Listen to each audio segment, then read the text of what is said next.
ओम नमः शिवाय। हर हर महादेव।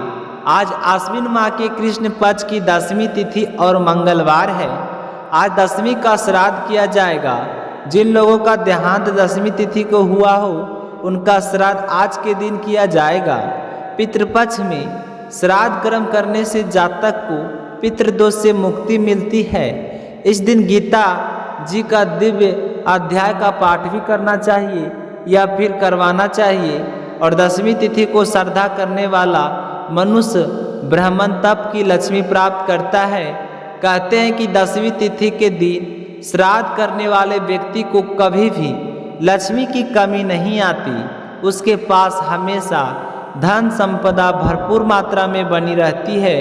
पूरी श्रद्धा और सच्चे मन से पिंडदान और तर्पण करने से कष्ट भोग रहे पितरों को स्वर्गलोक की प्राप्ति होती है और उनके आशीर्वाद से हमारे जीवन में कभी कोई चीज़ की कमी नहीं रहती। कहते हैं कि इस दिन कूप में पिंडदान करने से श्राद्ध करने वाले व्यक्ति को अश्वमेध यज्ञ का फल प्रदान होता है। इस दिन पंचबली भोग लगाने के साथ ही ब्राह्मण भोज भी करवाना चाहिए और यथासंभव दान दक्षिणा भी देनी चाहिए। और कल एकादशी का व्रत रखा जाएगा। तो पितृपक्ष के दौरान आने वाली यह एकादशी इंदिरा एकादशी के नाम से जानी जाती है। तो पितृपक्ष में आने के कारण इस एकादशी का विशेष महत्व माना गया है। कहते हैं कि इस एकादशी का व्रत करके विष्णु भगवान की पूजा अर्चना करें और साथ ही गीता जी का पाठ करें। यह सुने हमें हमारे सारे पापों से मुक्ति मिलती है और हमारे पितरों के लिए मोक्ष के द्वार खुल जाते हैं। अतः हर व्यक्ति को इंदिरा एकादशी के दिन गीता जी का पाठ अवश्य करना चाहिए।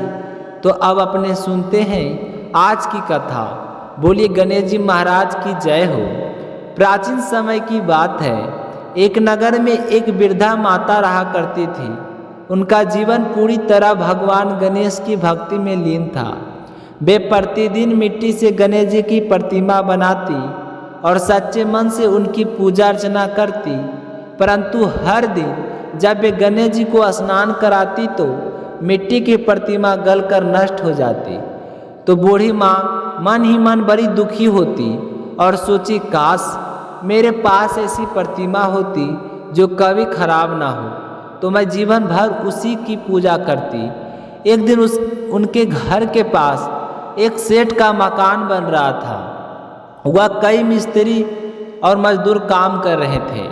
तो बूढ़ी माई उनके पास जाकर बोली, बेटा मैं रोज़ मिट्टी से गणेश जी बनाती हूँ, पर वह पानी लगते ही गल जाते हैं। अब मैं बूढ़ी हो चली हूँ, रोज़ रोज़ प्रतिमा बनाना मेरे बस का नहीं। तुम मेरे लिए पत्थर का एक छोटा सा गणेश जी बना दो, तो गणेश भगवान अवश्य तुम्हारी सारी मनोकामनाएं पूर्ण करेंगे। तो इतना सुनते ही मिस्त्री हंसते हुए बोले कि माँ जी हमारे पास इतना समय कहाँ है, हमें सेठ जी की दीवार बनानी है, हम आपका काम कैसे छोड़ सकते हैं। यह सुनकर वृद्धा माता बहुत ही आहत हुई। उन्होंने भारी मन से कहा, बेटा भगवान करे तुम्हारी यह दीवार कभी ना बने। इतना कहकर वे अपने घर लौट गई। उधर मिस्त्री दीवार बनाने लगे, पर जैसे ही दीवार खड़ी होती वह टेढ़ी निकल जाती। वे तोड़ते और फिर से बनाते, परंतु हर बार वही होता। पूरा दिन बीत गया लेकिन सीधी दीवार ना बन पाई। शाम को जब सेठ जी आए तो गुस्से से बोले, पूरा दिन बीत गया है और अभी तक मकान में कोई काम नहीं हुआ। तब मिस्त्री ने सारी बात सच सच बता दी। यह सुनकर सेठ जी तुरंत बूढ़ी माई के घर पहुँचे, उन्हें माता के चरण छुए और विनम्र भाव से बोले कि माँ जी कृपया कर आशीर्वाद दीजिए कि मेरा मकान बिना विघ्न के बन जाए। मैं आपके लिए पत्थर की नहीं सोने की गणेश प्रतिमा बनवा कर दूंगा। तो बूढ़ी माता के मन में करुणा जागी। उन्होंने प्रसन्न होकर आशीर्वाद दिया और बेटा भगवान गणेश की कृपा से अब तुम्हारा मकान बिना किसी रुकावट से पूरा होगा। जैसे ही सेठ जी लौटे तो उन्होंने देखा कि जो दीवार टेढ़ी मेढ़ी हो रही थी वह अब एकदम सीधी खड़ी थी। यह गणेश जी का चमत्कार देखकर वहाँ उपस्थित सभी लोग जय जयकार करने लगे। बोलिए गणपति बप्पा मोरया। वचन निभाते हुए सेठ जी ने वृद्धा माता के लिए सोने की सुंदर प्रतिमा बनाकर भेंट की। वह प्रतिमा पाकर माता की आंखों में आंसू झलक आए और उन्होंने ढेर आशीर्वाद दिए। उस दिन से सेठ जी भी गणेश भगवान के अनन्य भक्त बन गए।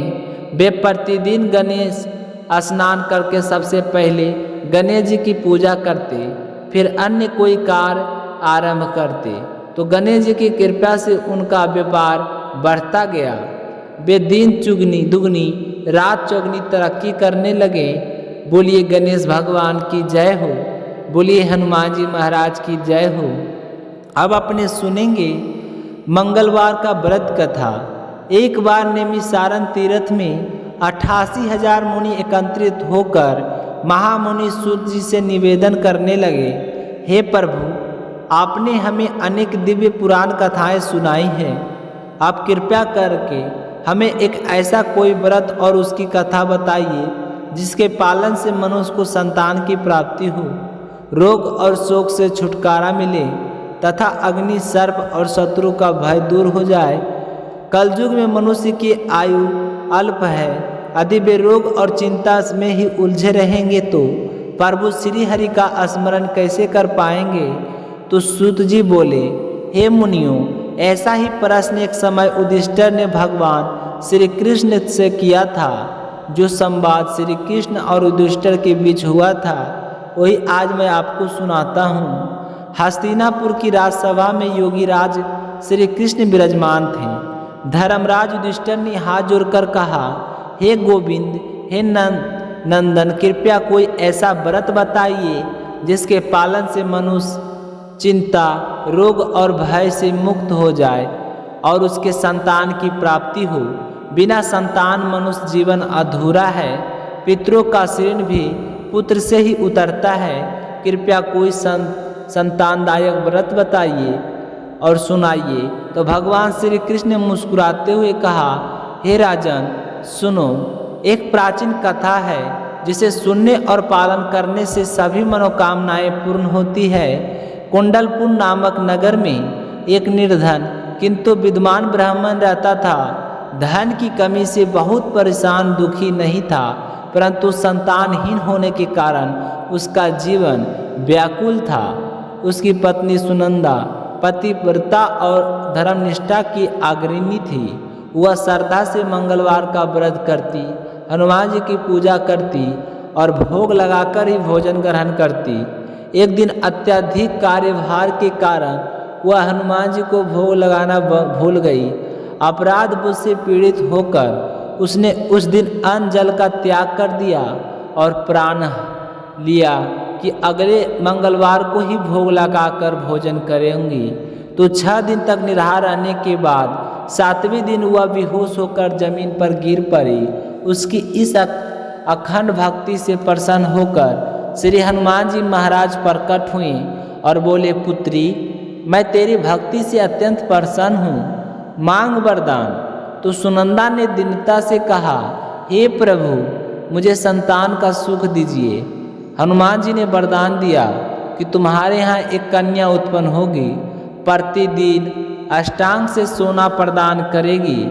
यह कहकर हनुमान जी अंतर्ध्यान हो गए और समय आने पर सुनंदा ने एक दिव्य कन्या को जन्म दिया। नामकरण संस्कार का उसका नाम रखा गया रत्नावली। जन्म से ही उसके पुण्य प्रभाव से प्रतिदिन सोना प्रकट होने लगा। इससे नंद ब्राह्मण का घर धन्य धान से परिपूर्ण हो गया। समय बीतता गया। जब रत्नावली 10 वर्ष की हुई, उसकी माता ने विवाह की चर्चा की।